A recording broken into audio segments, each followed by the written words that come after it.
In this video, we are going to dive deeper into exploring more of Tokyo's awesome districts, beginning the day sampling high-quality seafood from the famous Tsukiji market, wandering Shinjuku to check out Japan's many camera shops, and possibly upgrading the vlog setup, checking out the districts of Harajuku and Shibuya to sample more food before returning to the Ginza area for the night. Good morning to another day here in Tokyo in the Ginza area. Just woke up pretty early. It's like 9 o'clock or so. Eyes are kind of tired. Had a good night's sleep in the hotel finally. But today, gonna get that camera lens I've been talking about. But first, I need to start the day with some coffee, get warmed up. It's a little bit chilly, but it's gonna warm up to about 60 degrees today, so it should be pretty nice. Just gotta make our way to the coffee shop, and then we're gonna check out one of the biggest markets, most popular markets here in the Tokyo area.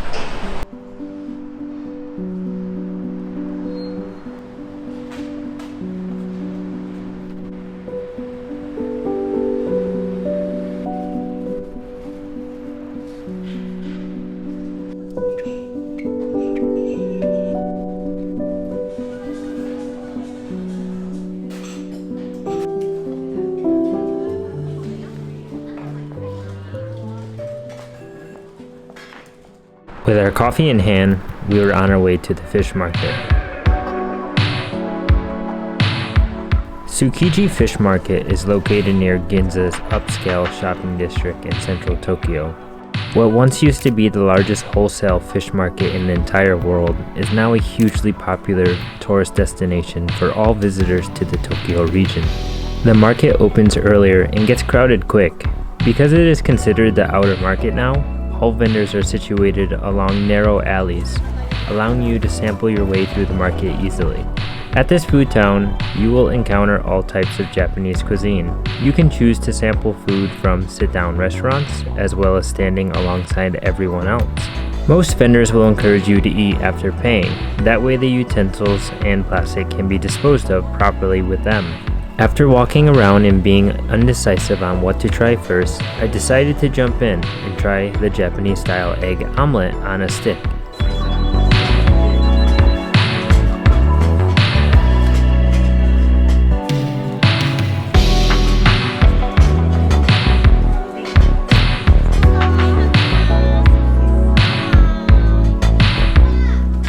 Yeah, it sounds like a mouthful, but it was quite an exotic taste from what I expected. As you can see, it comes out fresh and hot and tastes part sweet and part seafoody. Honestly though, not a bad start considering that it is the morning, I'm eating eggs, and it is somewhat healthy. Stop 2 at the fish market consists of sampling the number one food item that visitors come here for. That is sushi.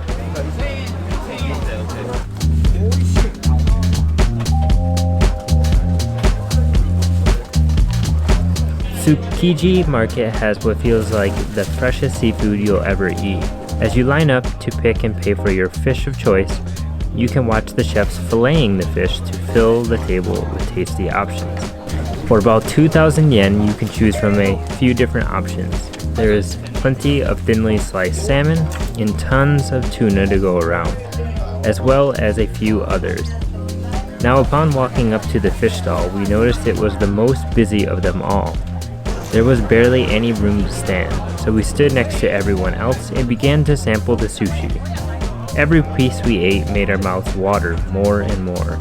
It was so perfectly cut, with a light hint of soy sauce and wasabi, which made it all the better. We could have stood here all day ordering more and more, but there was just so much more to check out.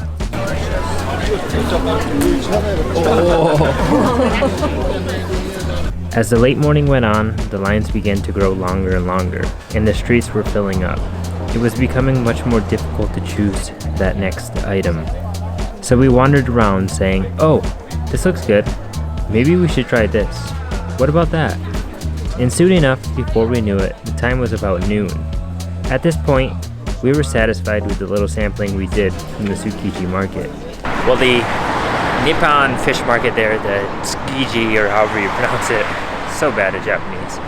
Lots of good sashimi, salmon, tuna, eel, all those things, all sorts of nice fish dishes, seafood dishes I should say, but man, that place is packed. So if you do go there, try to go very early when they open, when people aren't there, and you'll be able to get stuff without waiting in line too long, because the lines get really long, just gets really crowded, shoulder to shoulder, you're bumping into each other.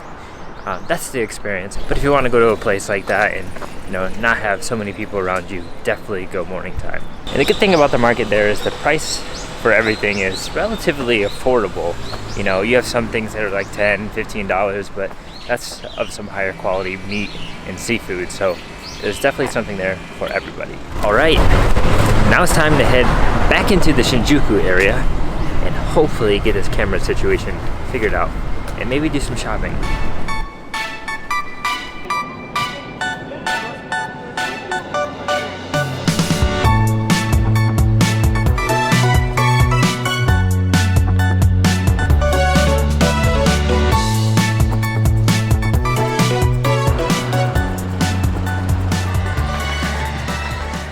Finally, there is some good news. After visiting numerous camera stores over the past few days, I found the lens I have been looking for. But more on that after we finish exploring the areas of Shinjuku, Harajuku, and Shibuya. Now, after walking off the fish market calories, taking in the sights of the famous Shibuya Scramble, we wandered up a side street to spot the Lost Bar before finding a place to sit down for a beer and some appetizers. There is nothing better than sitting down, drinking a beer, and sampling some authentic Japanese appetizers after walking for several hours through the districts of Tokyo. This restaurant pretty much offered everything in Japanese. With little understanding of the Japanese language and having the power of Google Translate by my side, we ordered our go-to edamame as well as yakisoba.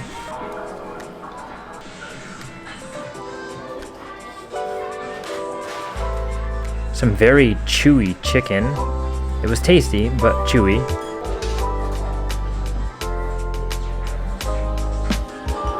And we snacked on the other small dish that they give you when you sit down. Not really sure what it was, but it was good. Now that we are satiated and good on eating until the late evening, we decided to head back to the hotel for a little rest before exploring more of Ginza. And so I can show you guys my new upgrade to the vlogging setup. Kanpai! Cheers or whatever in Japanese, right? Well, it was a successful day. So this here is what I've been looking for. This is the lens that I've been debating on buying for the last 2 years at least, and went to about 5 or something different stores and finally found the right place to buy it because it's not brand new. I got a used one because here in Japan you can find a lot of used camera equipment for a very affordable price. So I want to switch over the lens and see how it looks and how it is different. This is the hotel room here, obviously. This is the lighting with the regular kit lens that I have for the camera. I'm going to switch from a 16 to 50 millimeter lens to a 17 to 70 millimeter lens. So it's going to look a little bit more zoomed in probably, but I'm wondering how the lighting is going to look. So I ended up checking a couple main stores. Those are the stores that you can get a brand new lens, such as Big Camera and other places. They sell a lot of brand new camera equipment. And then I went to these secondhand places where they sell used stuff that it's in really good condition.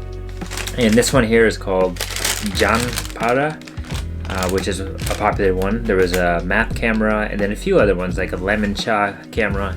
And this is the one that I finally found the lens. It was the only place that had it.